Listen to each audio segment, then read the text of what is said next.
So what I'm doing is I'm watching you, and are you watching me? Are we just watching each other? I mean, ideally, just gazing into each other's eyes. Okay. Yeah, I'm absolutely watching you. Actually, I'm kind of watching me. Ah. Because look how cute I look. I mean, you look great. All right, well, I think that worked. So here we go. Witch Please Gone Rogue!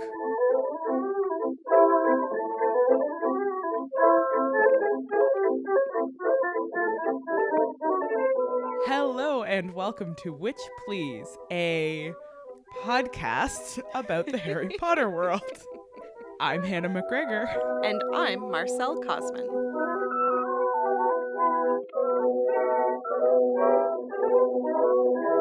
This week, this month, this installment of season 3, Witch Please Gone Rogue,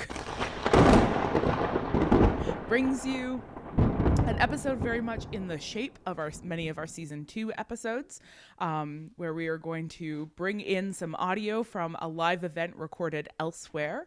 That live event in this case is a keynote that Marcelle gave, and I wasn't even there, so I don't even know what she said. And so I'm really excited to listen to it because I think that Marcelle is really smart and interesting. Oh. I'm going to tell you and our dear listeners the same thing that I told the audience at this talk, which is that I'm really just using Harry Potter as a secret way in to just tell you about my research.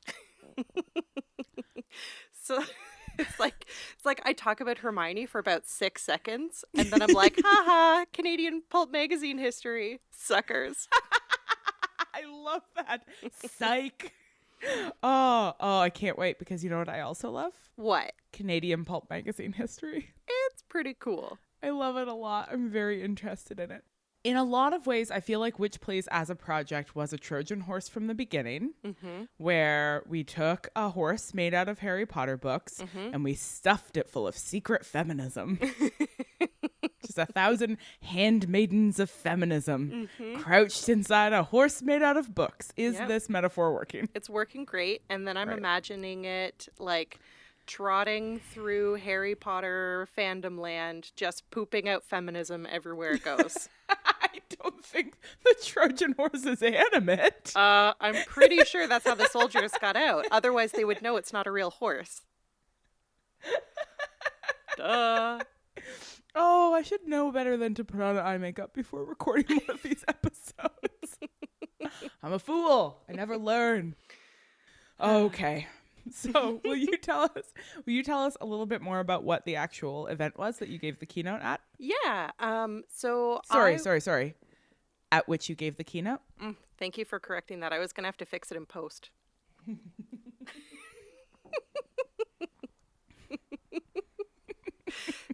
Here's a hot tip for all of you young podcasters. It's not worth your time to splice up your sentences to fix your own grammar. Oh. I have, on the very rare occasion, made the effort when I have misspoken, made the effort to find the correct word elsewhere in the podcast and splice it in, and it always sounds bad. Yep. Yeah, I know. I've totally been there. And especially in our first season.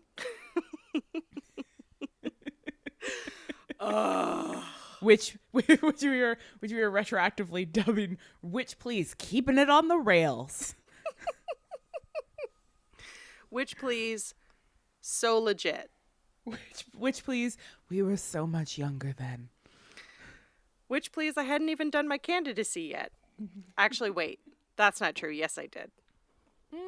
Yeah. I want to reassure you. I don't know where I get off saying Are you sure, Marcelle? Yes. May I for a moment gaslight you about your own life? Okay. Tell me about your goddamn keynote. To answer your question, I was invited to give the closing keynote for the annual ABQLA conference, and the ABQLA is l'Association des Bibliothécaires du Québec, Quebec Library Association. So Is this keynote in French? Yep, surprise. I'm just kidding. No, it's not. I did, when they first invited me, have a small fantasy about giving at least a portion of the keynote in French, but I couldn't have answered any questions in French, and so it seemed really disingenuous to, present myself as bilingual when I'm One-and-a-half lingual. Semi-lingual. I'm semi-lingual. That's why I speak 2 languages half. Yeah. So I think that means that I speak a total of 2 languages. I speak 1 entirely and 2 a bit. Yeah. That's great. That's 2 languages. It's fine. They invited you to speak about Harry Potter and you were like, nice try, suckers. I mean, actually, technically, they invited both of us. But you were doing something very fancy in Vegas? Not in Vegas. I think that was just... it was regionals, which my chorus came in first in, and my quartet came in last in. Still on the map. Yes. No, I was here for the Sweet Adeline's Women's Barbershop Regional Competition. Very cool. Can't do keynotes. Have to wear the same dress as 3 other women. Yes. Yeah. It was great. I mean, it was great for me because it meant that I got to sneak in a talk about my own research. Yes. Which was great. Yeah. So, do you think that people know in general what your research area is? People. I mean, I don't even know what my own research is. So liar. So my dissertation research is about early Canadian women's science fiction and fantasy writing. And so that includes a period known as Canada's golden age of pulp magazine production. And so the talk that I gave was largely drawn from the second chapter of my dissertation, where I talk about the pulp magazine history in Canada and why it's sort of complicated. Yes. Do you interrogate at all, or have you, or has anyone, this notion of a golden age? I think that scholars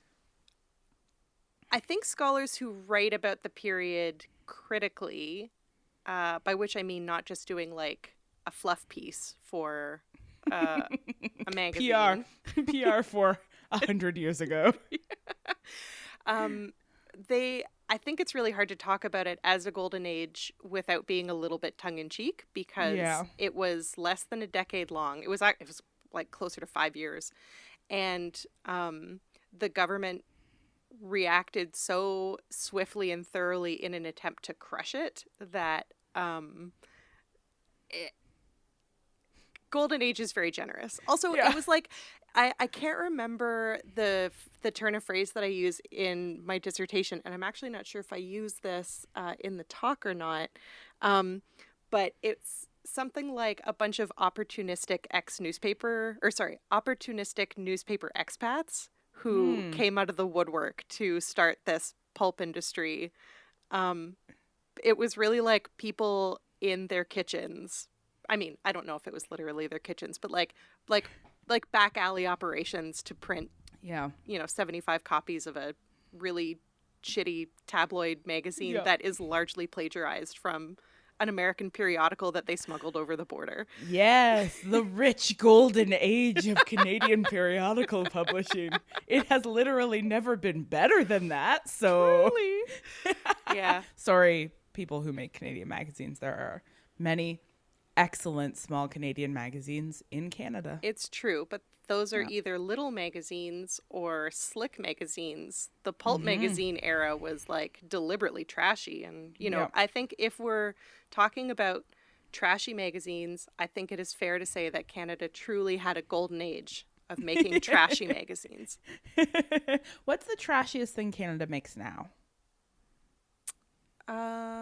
What a good question. Have you ever been to St. Catherine Street in Montreal?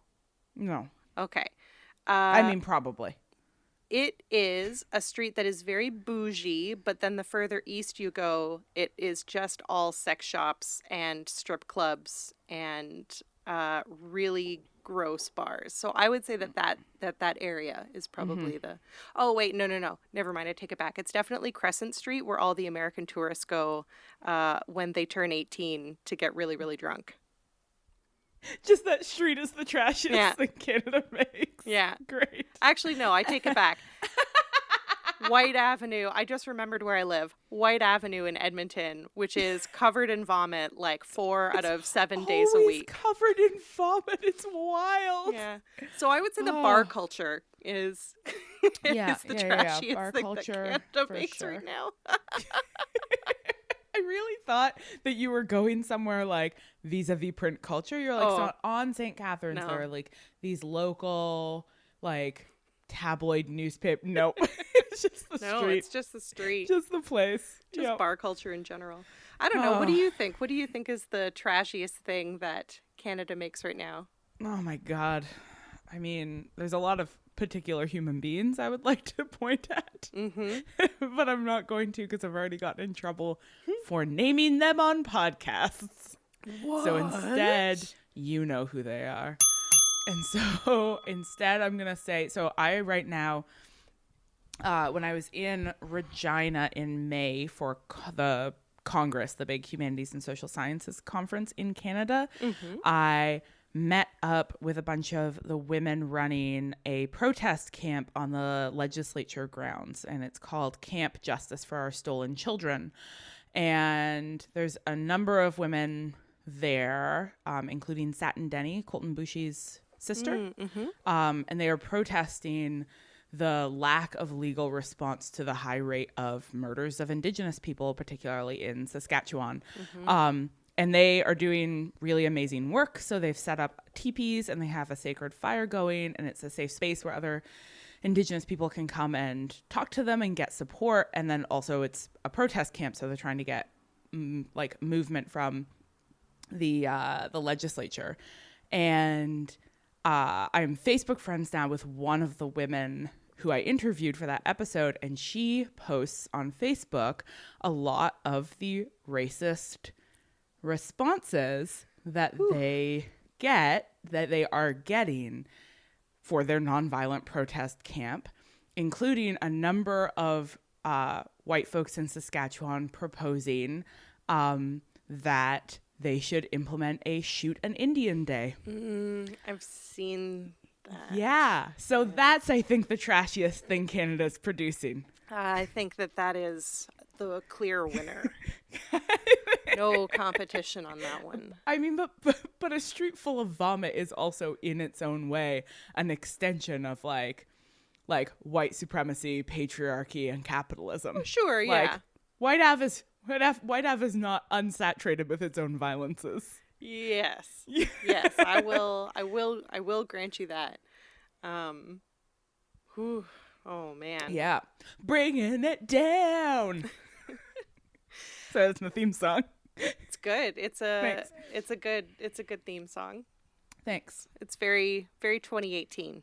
Thank you. It's the theme of 2018 is me wearing a unicorn top and bright blue eyeshadow while talking about the violences of white supremacy. I think that's the most 2018 thing I could be doing. Yeah.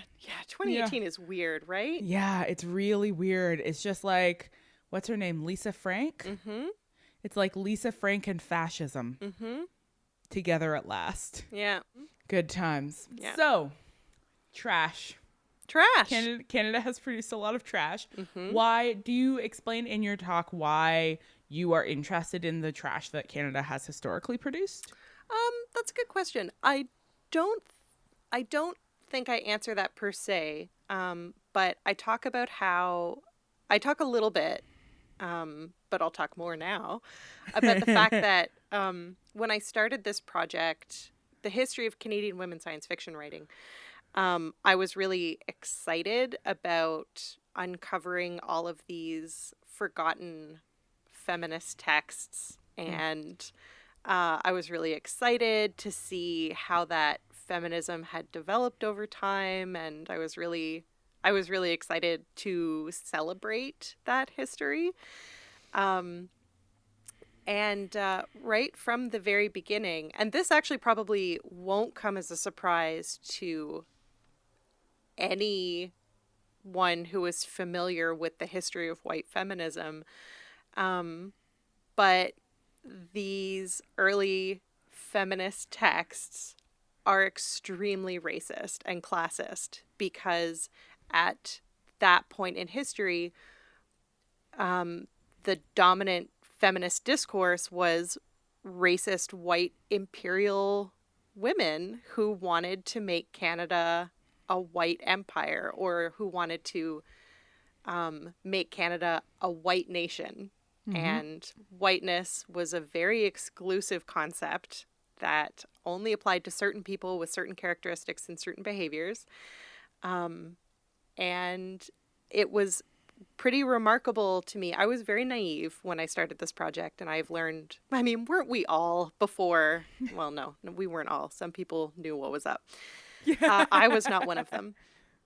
Anyway, I was very naive when I started this project, but I have since come to learn that even the exciting world of science fiction, which has so many opportunities for imagining things differently and resisting commonplaces and opening your mind to new and better worlds, was used and deployed as a method of white supremacy in its I mean, even now, but also definitely at the turn of the century, before science fiction was even a genre.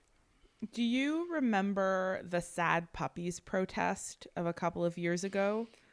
Does this ring a bell? Sounds familiar, but I don't. Help me out. It was when, so the big sci-fi literary award, the Nebula, is that what it is? Is, unlike most other major literary awards, it's done by vote rather than by like an expert jury. Okay. And so I guess a bunch of white dudes who were used to sort of dominating SF as a genre were outraged by like a women of color who had started winning these awards, and were insistent that it was just political correctness ruining their genre.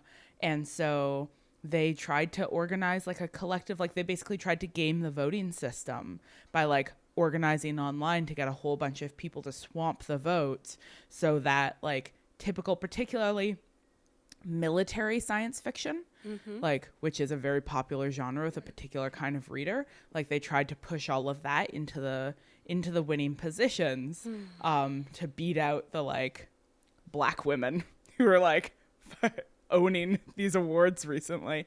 And anyway, it didn't work, and N.K. Jemisin won again. Amazing. Because she is better than all of them combined.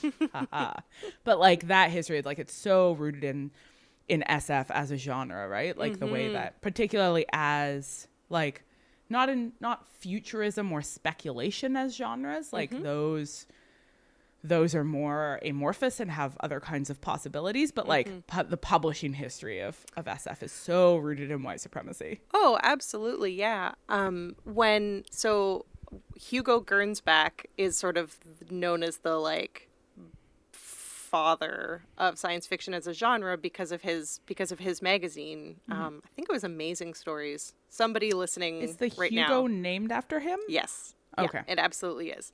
And it was really important to him that, okay, sorry, how do I want to describe this? Because, okay, so before the internet and social media and all of those things, people communicated and ideas circulated in letters to the editor columns, right? And so science fiction and fantasy as genres really were developed by the communities of people who are reading and writing. There was like that's why fandom is so important in those genres, and particularly, and less so in like realism.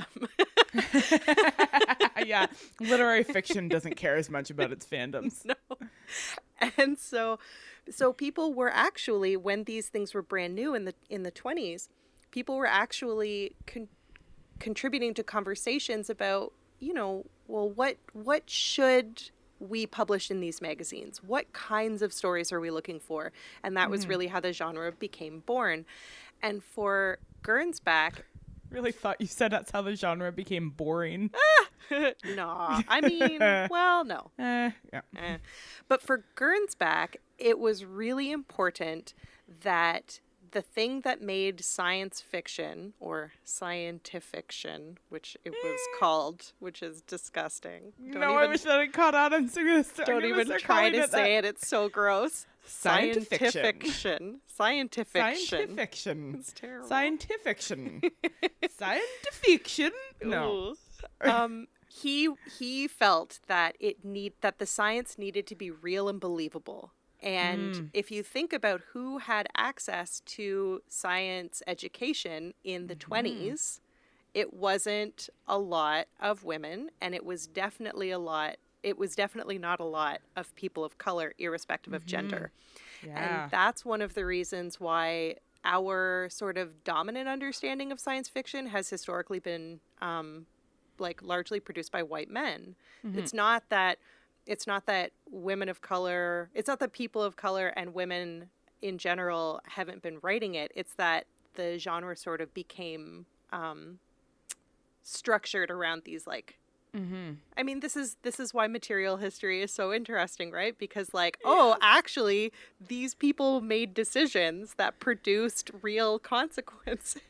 Yeah. And also made decisions about when you pair the history of science fiction publishing with the history of the sort of disciplinary evolution of science. Yeah, so that sort of that historical moment around the emergence of science as something that, again, could only be practiced by white men, that, is tied in all kinds of ways with imperialist notions of knowledge production, and that thus disavow structurally knowledges that we could absolutely consider to be scientific, but that emerged from spaces outside of the imperial center. Totally. So there's all kinds of, that's why Indigenous futurism and Afrofuturism are so exciting, because they offer for how do I want to put this?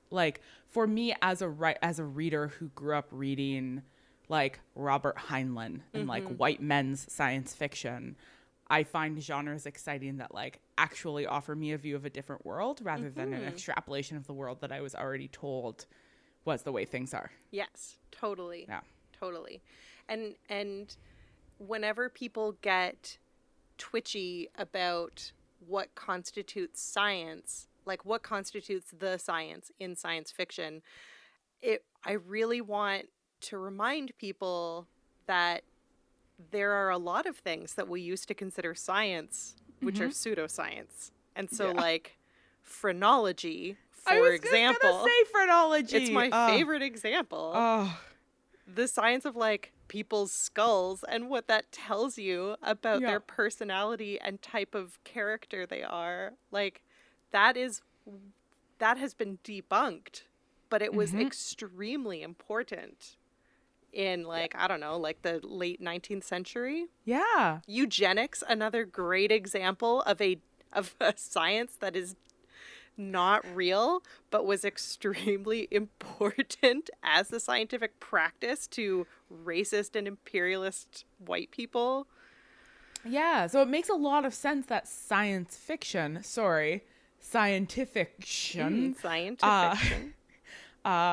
would be a particular sort of hinge for white supremacist ideals and imperialism and how it's getting worked out, and gender politics and how they're getting worked out. All of that sort of centers around sort of science as it's emerging in the late 19th, early 20th centuries, and then also always around publishing, right? Which is again why material history is so fascinating, because you can really in concrete ways understand something about how knowledge is created and how the possibilities of knowledge are foreclosed, which is also part of Hermione's journey in the Harry Potter books. Truly. Her journey into becoming a person concerned with material culture and the origins of texts. Exactly. That's a great transition. Let's go.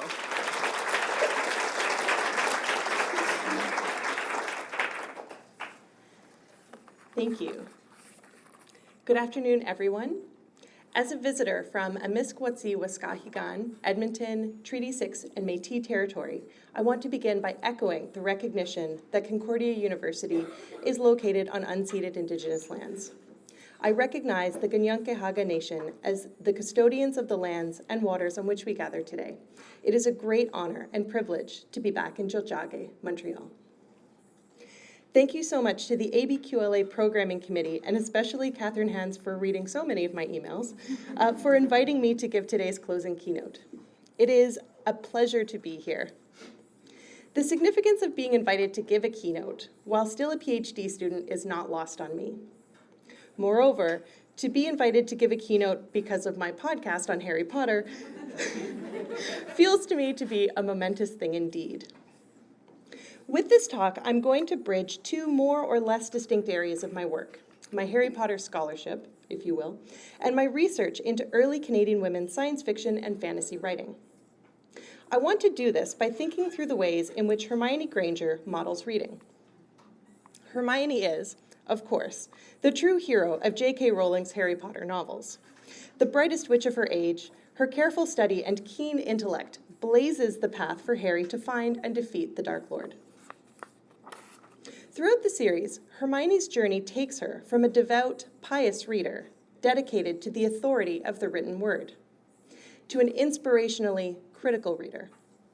This shift comes quite suddenly, as I see it, in the fourth book, Harry Potter and the Goblet of Fire. Here, Hermione learns that Hogwarts is home to about 100 house elves, and she is aghast. The fact that Hermione doesn't know about house elves at Hogwarts is huge because Hermione knows everything about Hogwarts. And why doesn't she know? Because house elves aren't included in the book Hogwarts: A History. Over the previous 3 novels, Hermione has drawn on Hogwarts: A History constantly. Her deep familiarity with its 1,000+ pages makes her as expert as the school staff, and, in some cases, even more so than the Weasley twins. We can attribute her ignorance to things like the Chamber of Secrets, the tunnels into Hogsmeade, and the reason the Whomping Willow was planted in the first place to the fact that these were non-institutional changes to the school. But house elves are the lifeblood of a well-run Hogwarts. To exclude them from the official record of the school is not only a glaring omission, for Hermione, it is a tremendous betrayal of trust. We know this because the next time she refers to Hogwarts: A History, she says, quote, "Of course, that book's not entirely reliable. A revised history of Hogwarts would be a more accurate title. Or a highly biased selective history of Hogwarts which glosses over the nastier aspects of the school," end quote. Of course, Hermione doesn't stop reading Hogwarts: A History. She just stops taking its authority for granted. This, I think, is key. Hermione's response to a highly biased and selective history book isn't to forget about it, or ban it, or burn it, but to read it differently, to read it with the knowledge that it is implicitly biased. In other words, Hermione learns how to read symptomatically. Symptomatic reading is something we do all the time without necessarily knowing the term for it. It's more or less just reading things while keeping their social and historical context in mind. The term comes from the French theorist Louis Althusser, who proposed to read Karl Marx's philosophy symptomatically in order to understand its underlying ideologies. I won't pretend to be thoroughly versed in Marxist literary criticism because I'm not Hermione, but I find this Oxford definition to be quite useful. A mode of reading literary and historical works which focuses on the text's underlying presuppositions. In particular, it tries to determine what a particular text is unable to say or represses because of its ideological conviction.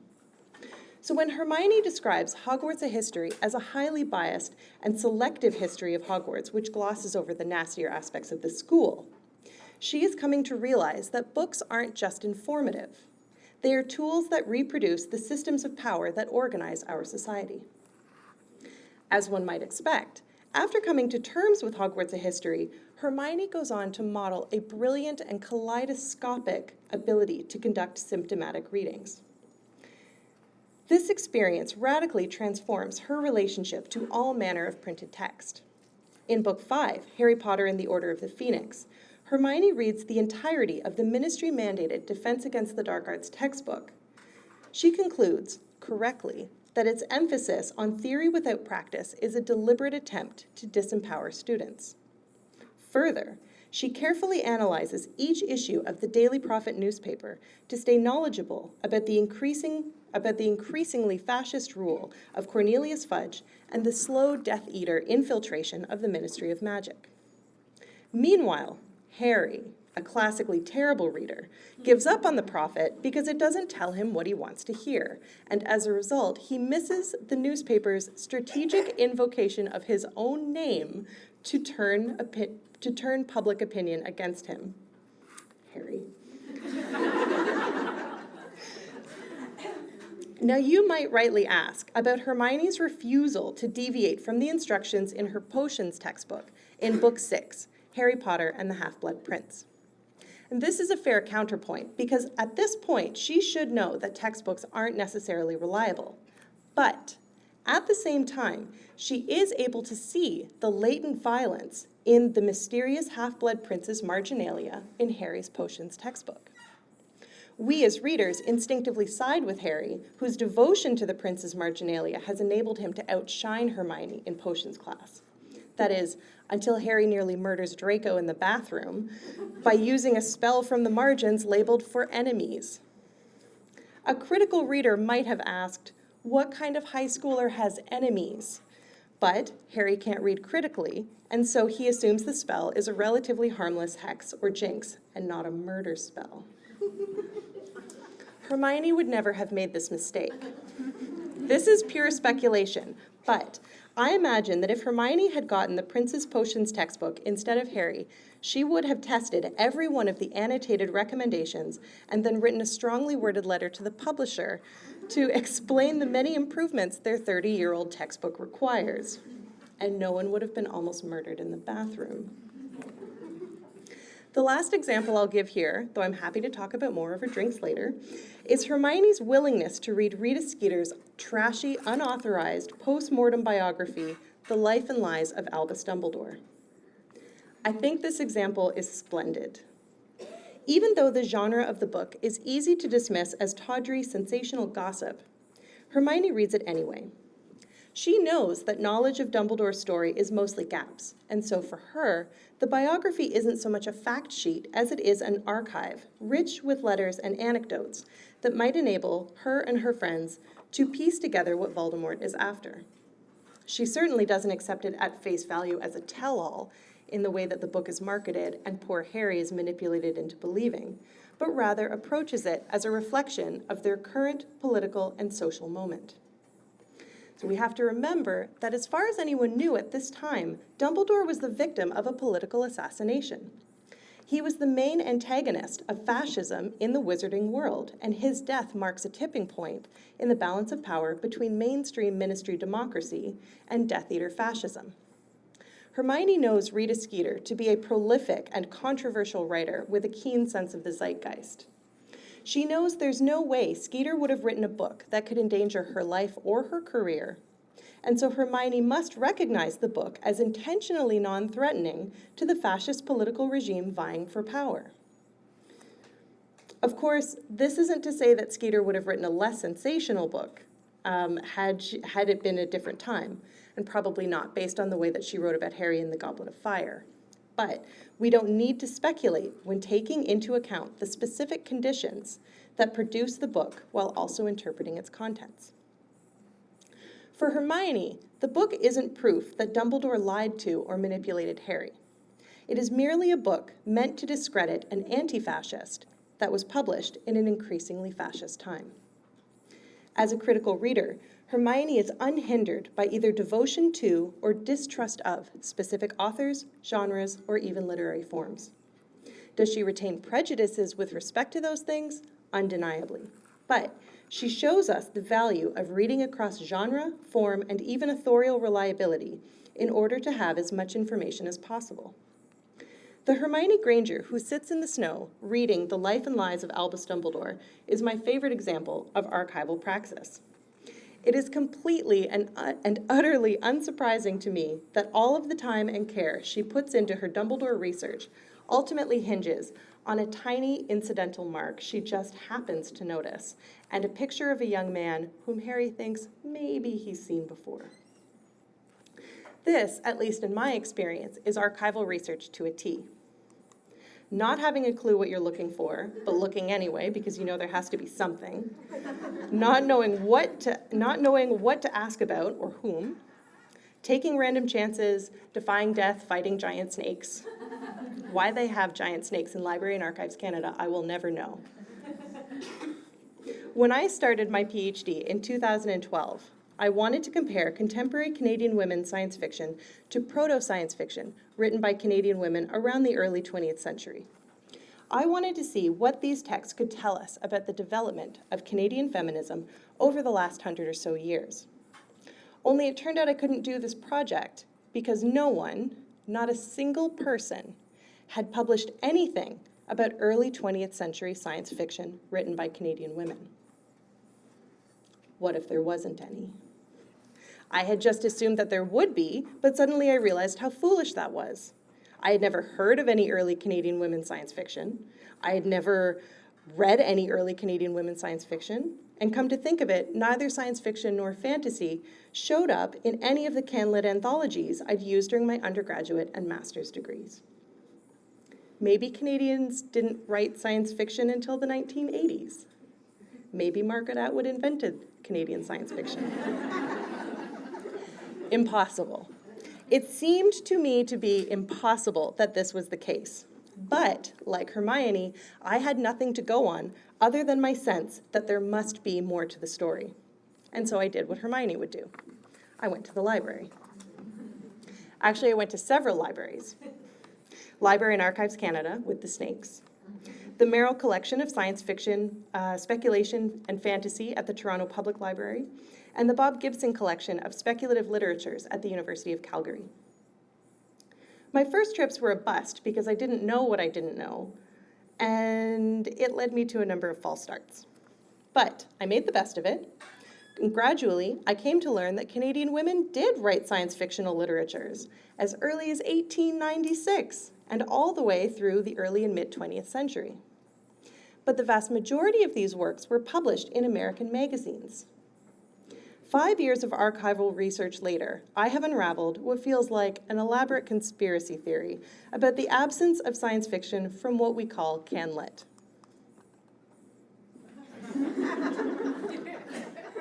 It's not that science fiction, even in its nascent form, was uninteresting to Canadian women writers. The issue is that most genres, as we know them today, were developed and refined over decades in pulp magazines. But pulp magazines posed a moral and political threat to Canada's class hierarchy and were forcibly eliminated from the Canadian cultural landscape. This is where the conspiracy comes in.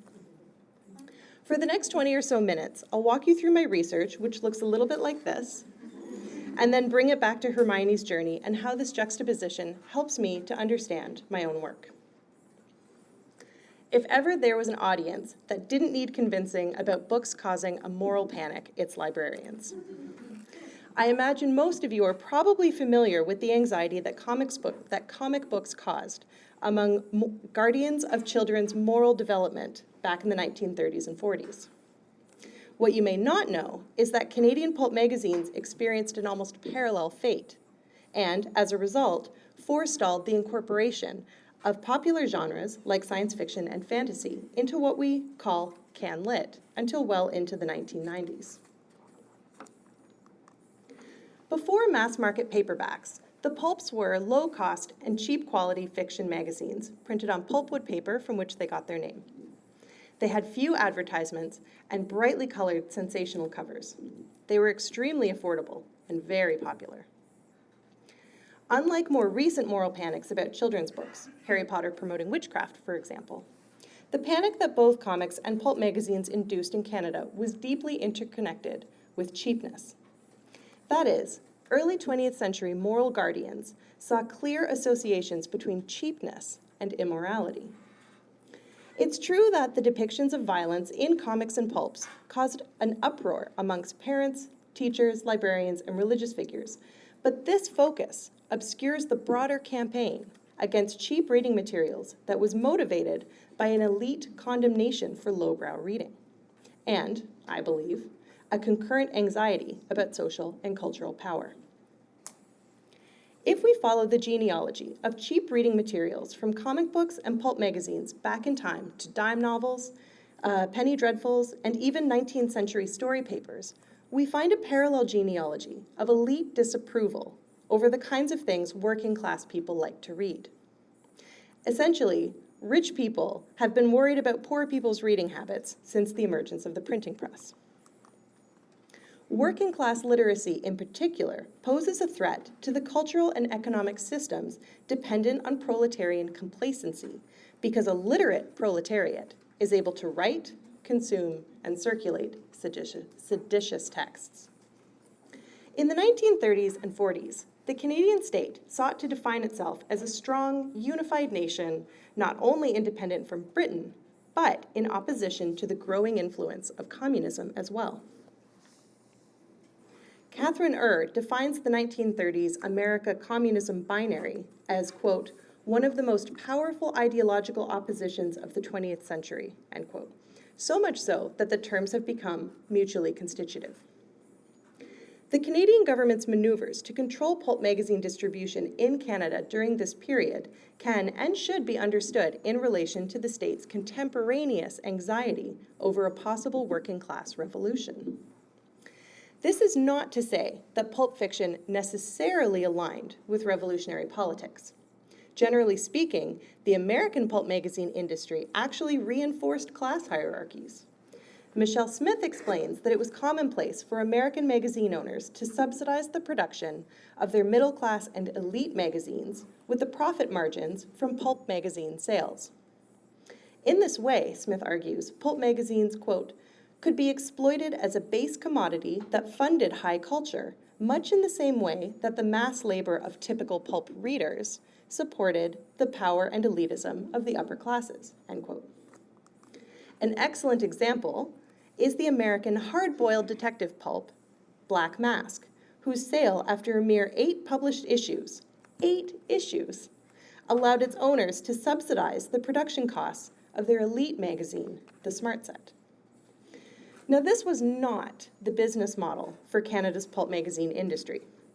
Canadian pulp magazines were produced entirely independent from the existing magazine trade, and as a result, provided no financial benefit to middle class and elite cultural producers.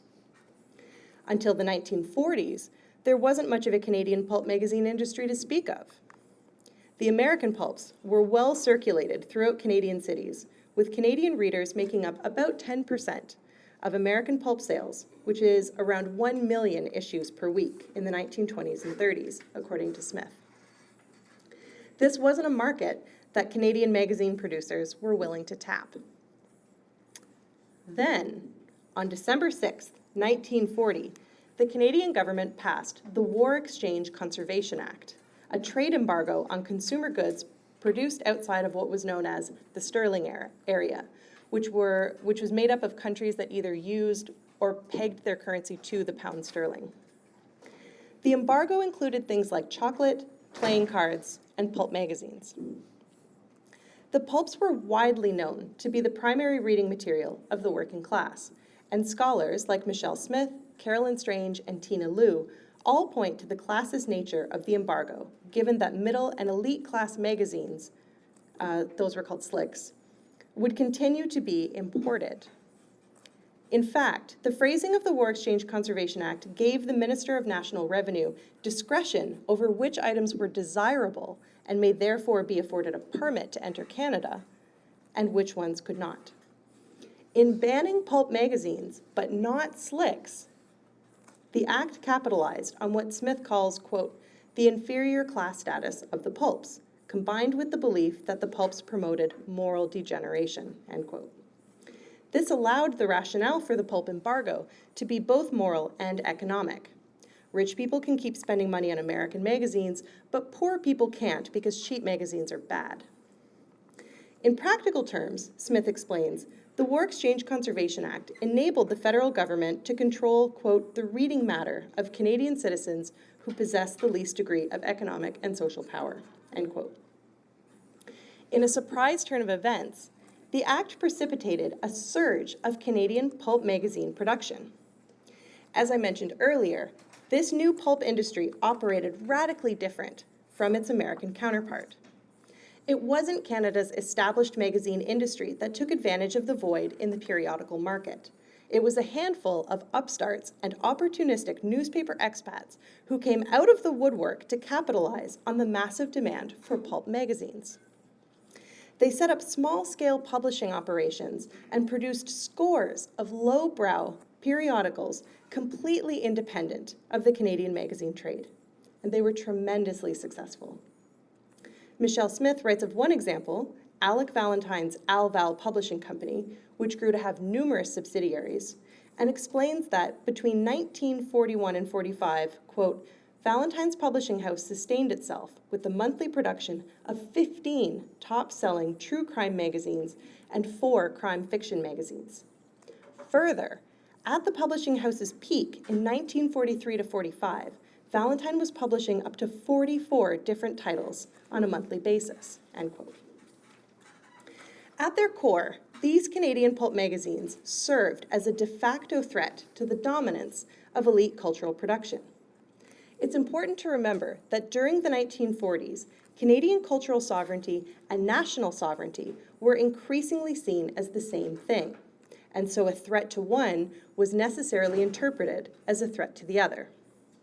The success of this rogue cultural industry meant that, irrespective of the ideological content of the pulp magazines themselves, an independent pulp publishing industry proved the possibility of an alternative to Canada's class hierarchy. But what if Canada's pulp publishers were actually just communists? The details get a bit murky, but there is reason to believe that at least some of the big players in the Canadian pulps were socialists or communists.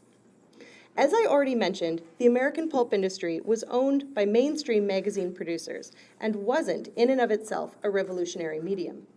But during the 1930s and 40s, there was a major ideological divide in the American science fiction community, and this produced 2 major fan associations: the Science Fiction League, which was stridently non-revolutionary, and its spin-off association, the Futurians, who saw science fiction as an opportunity to imagine new worlds and new social orders, which is kind of the thing that we understand science fiction to do.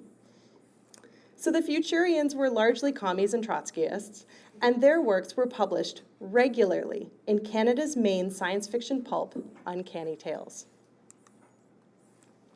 Uncanny Tales was the only Canadian science fiction pulp magazine to last for a significant stretch of time.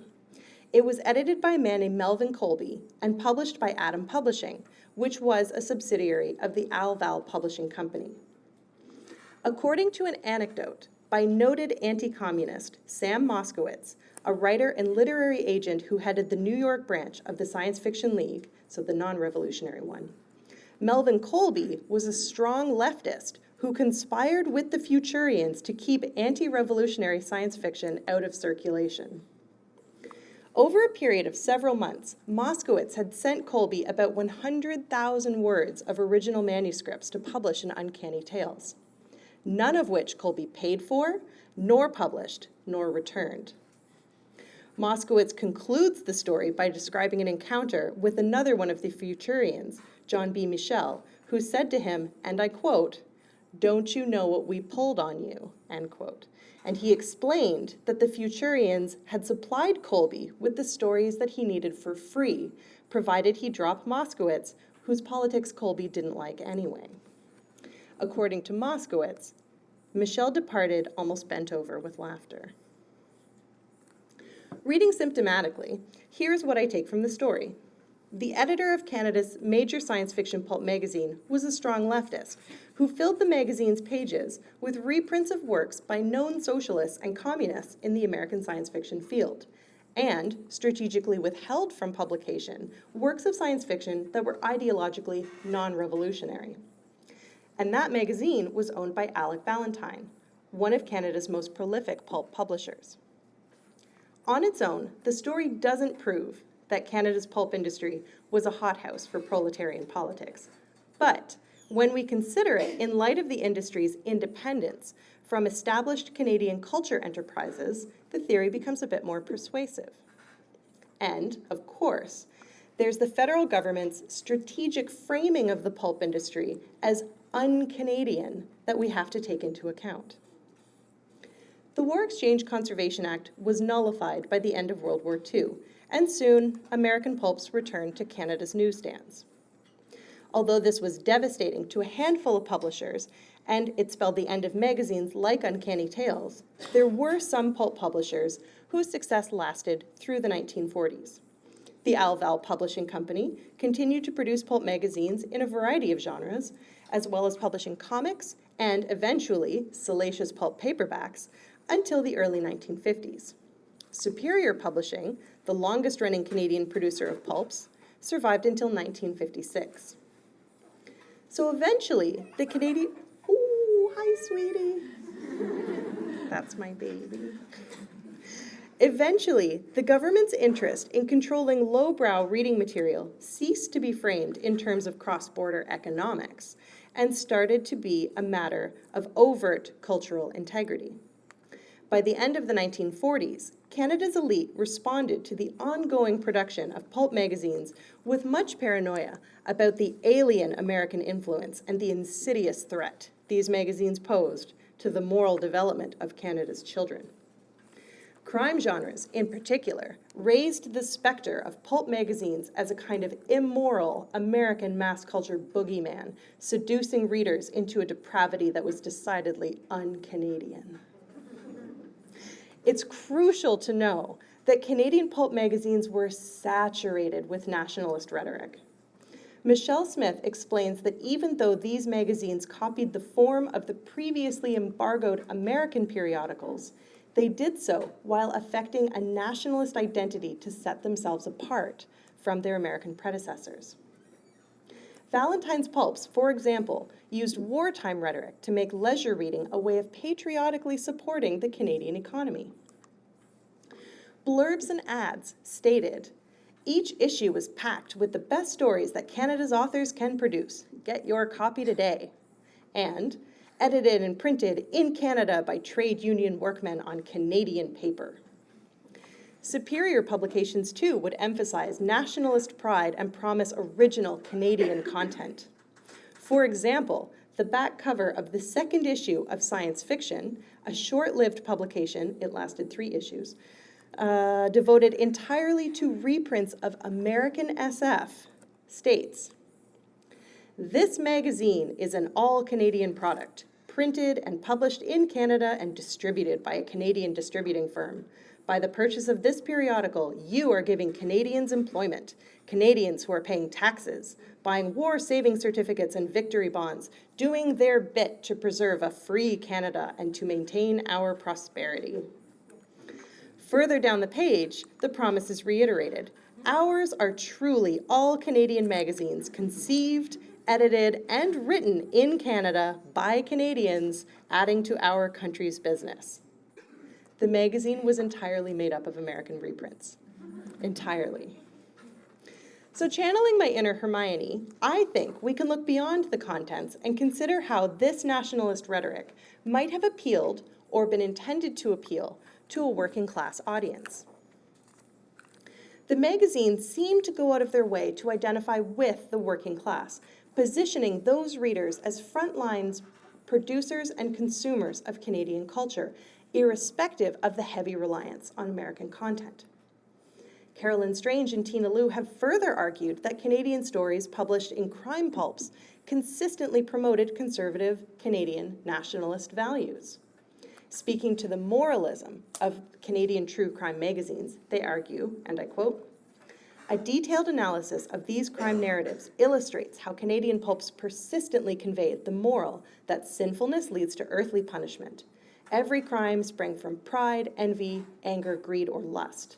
True crime stories were narrated with edgy dialogue and gumshoe argot, but they remained within and helped define the boundaries of heterosexuality, the racist tropes of moral hierarchies, and the certitude of explicable crime, end quote. So we can see how Canadian pulp magazines had the potential to contribute to the material and textual production of dominant 1940s and 50s Canadian culture, especially among the working class readers whose options for affordable entertainment were most limited.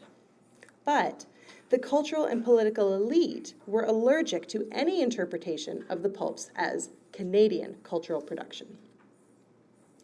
Michelle Smith contends that because of its physical characteristics, quote, pulp production generated a dynamic in which Canadian nationalism, embedded as content within a form of American-style mass culture, drew out fears about the Americanization of Canadian society.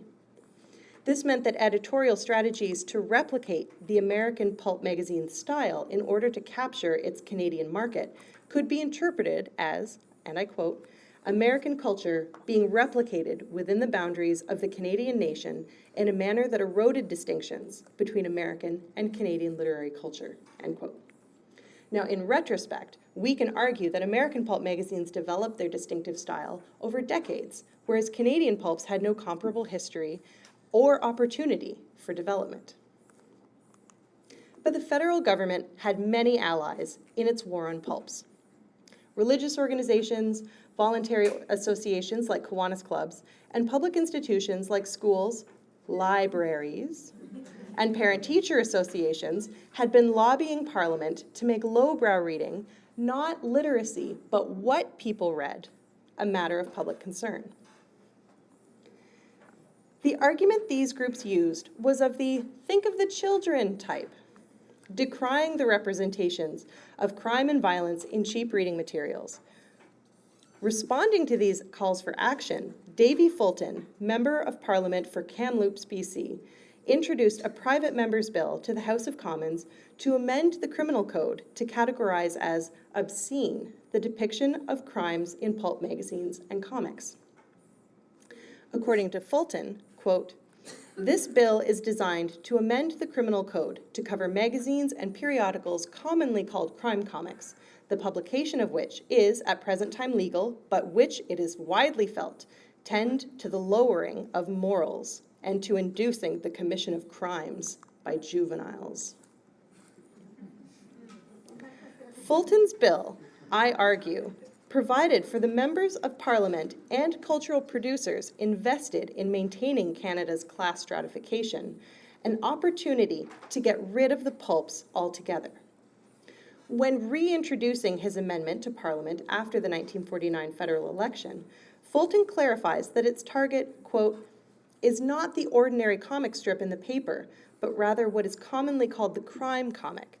In other words, the pulp paper magazine which retails for about 10 cents, vast numbers of which can be found on any of our newsstands, end quote. Now, Fulton's definition of crime comic seems to be more a definition of pulp magazines in general than of comic books specifically. This was entirely in keeping with the total lack of discernment that members of Parliament had for pulp periodicals. The House of Commons debates over Fulton's amendment, which would ultimately lead to the criminalization of both comics and pulp magazines in Canada, were initially framed around concern over young people's exposure to pictorial depictions of violence.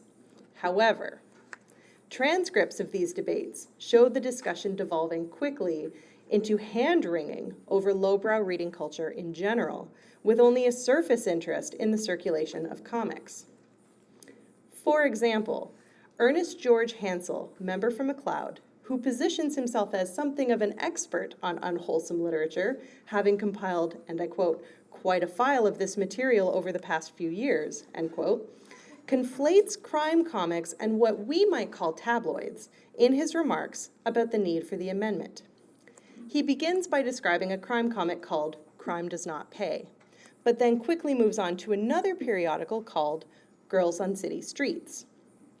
At this point, he reminds the House that he has been building a file, and then describes reading, quote, an article on the life of a prostitute, end quote. Now, I assume this article was printed in the publication Girls on City Streets, but this isn't quite clear from the transcript, so there could be another periodical in question.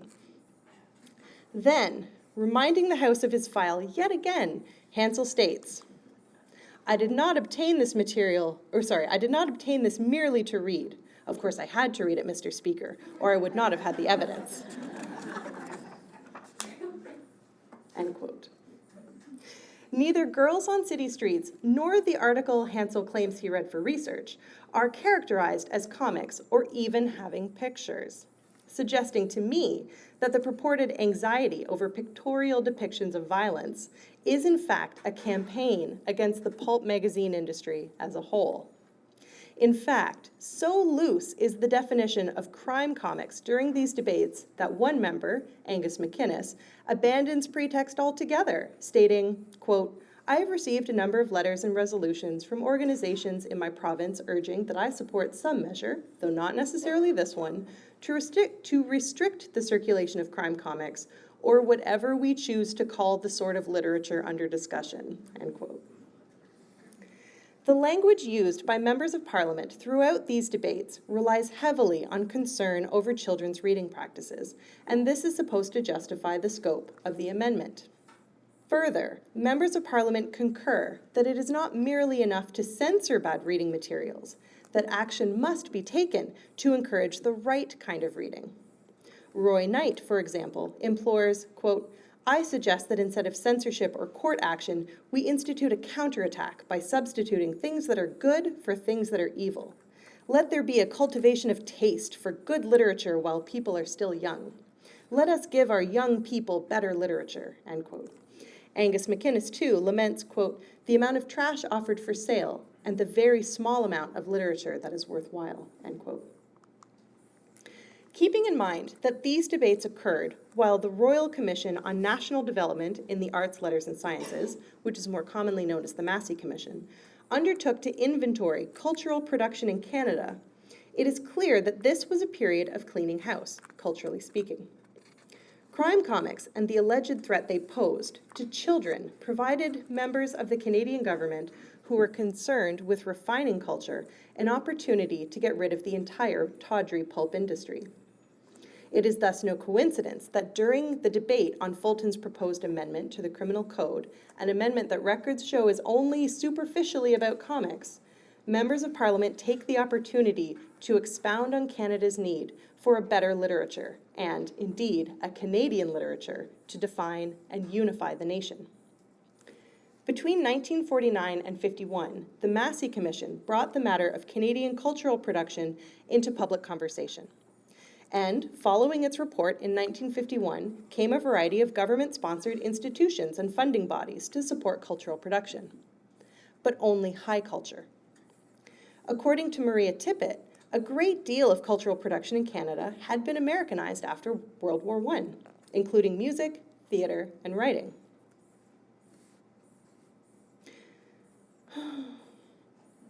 Where am I? That is, like Canada's pulp magazine industry, high culture was greatly influenced by American cultural industries.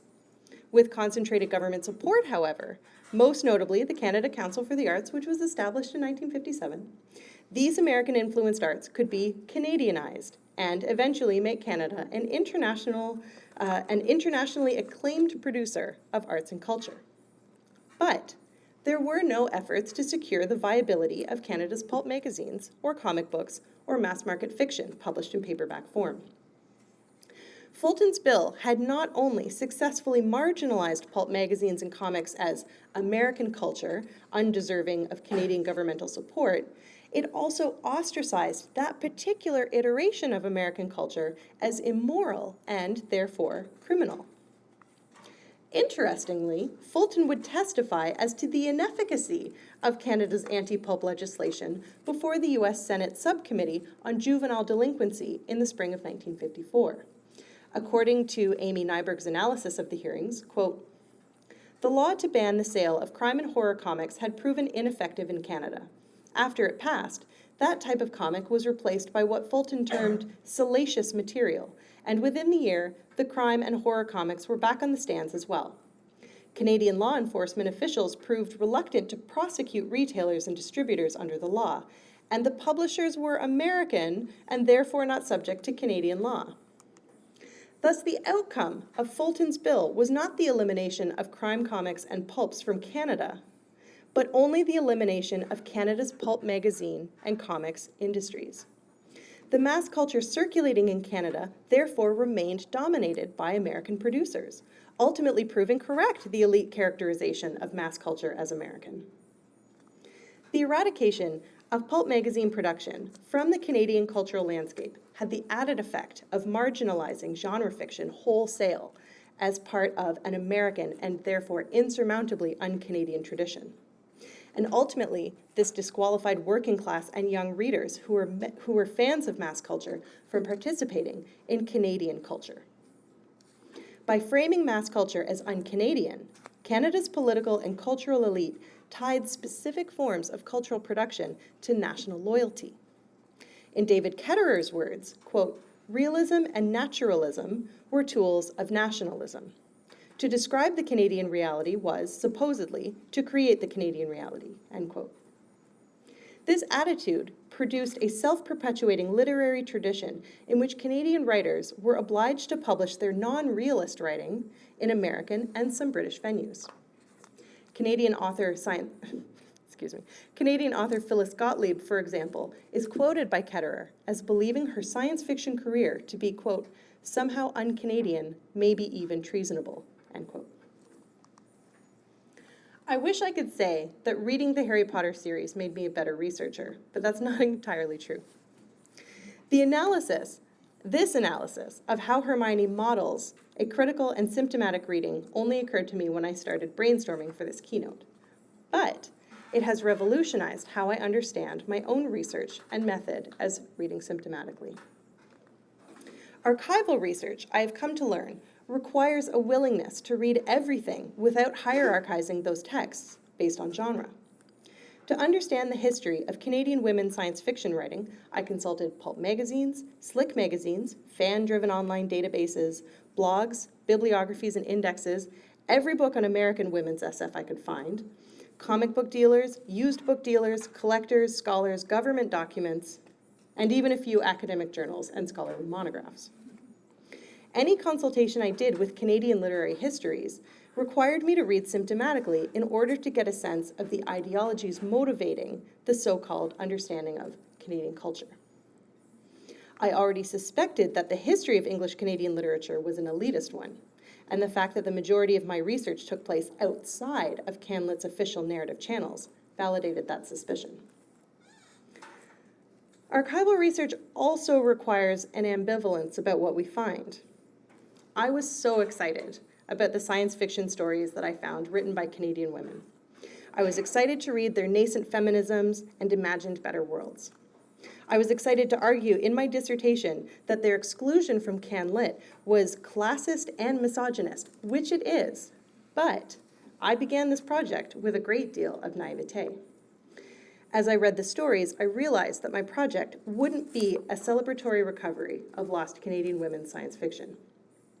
The texts are racist, and they advocate both explicitly and implicitly for a white, racially pure Canada, in precisely the same way as did the eugenic feminism of our famous five. The project thus became about the ways early Canadian feminists deployed science fiction as a discourse of white supremacy.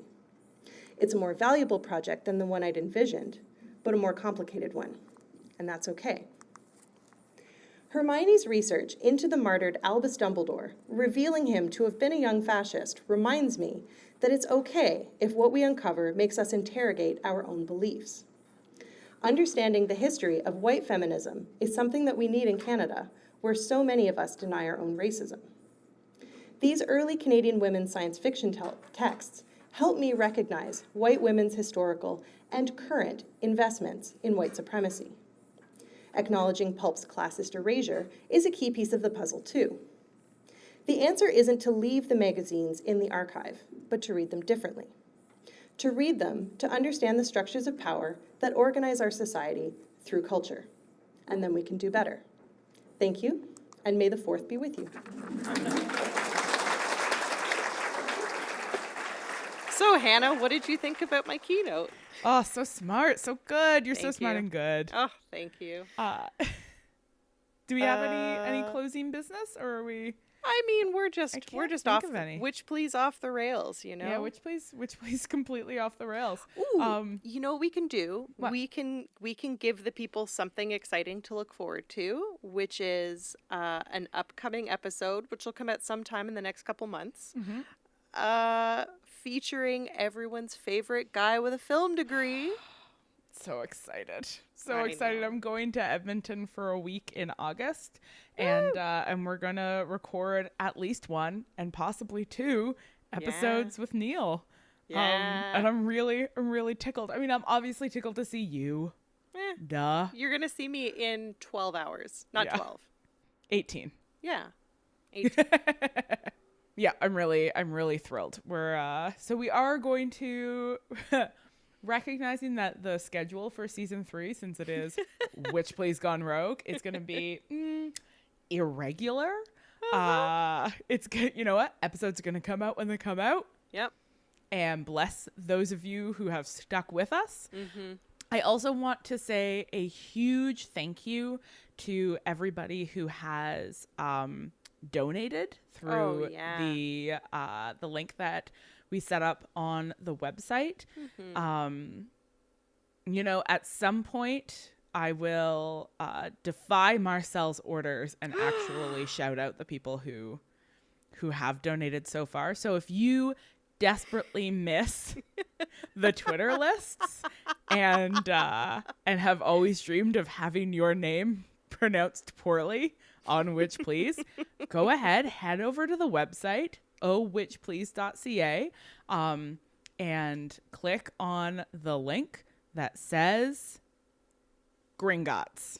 You know what? You don't even need to click on a link. It just says Gringotts in the sidebar, and then it says amount, and you can donate a Dobby amount, which is $5 Canadian, or a Ginny Weasley amount, which is $10 Canadian, or a Hermione Granger amount, which is $20 Canadian, or, you know, the proudest feminist statement, you can donate a Hedwig amount, which is $50 Canadian. Yeah, that's right. I created a hierarchy of feminism and equated it with monetary value. I'm the worst.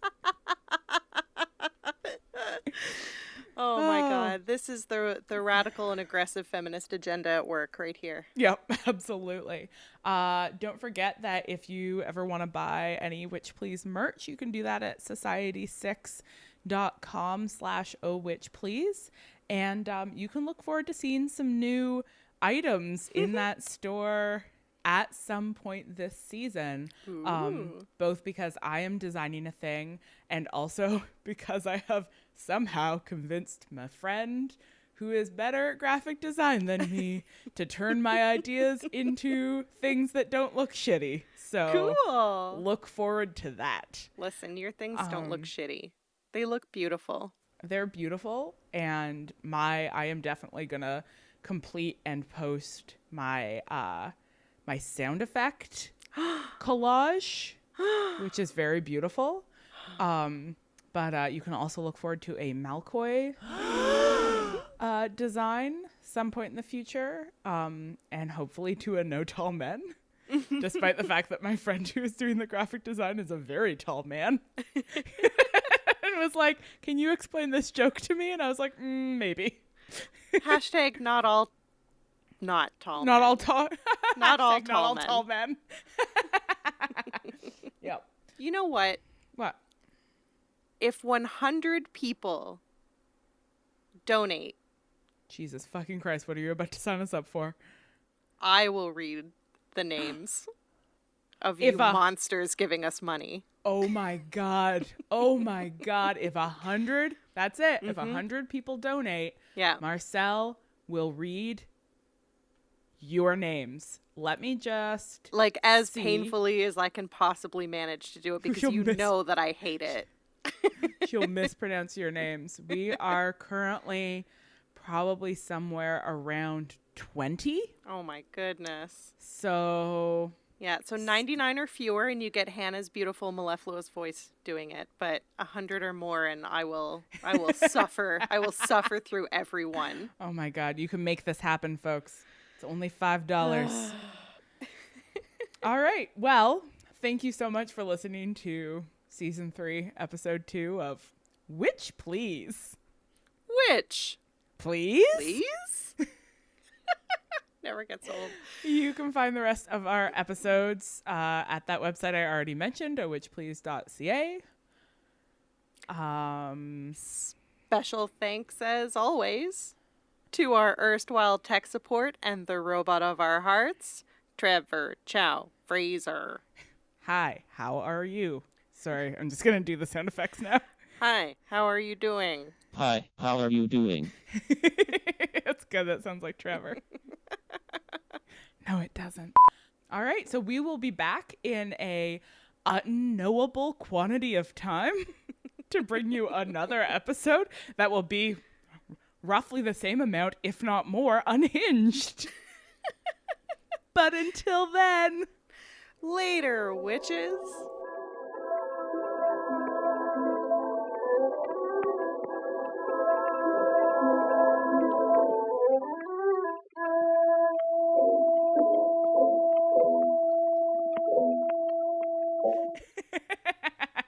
It's what you've always wanted, people. You asked for this. You said you wanted us unedited. This is it. Oh, God. Okay, I'm pressing stop. Great.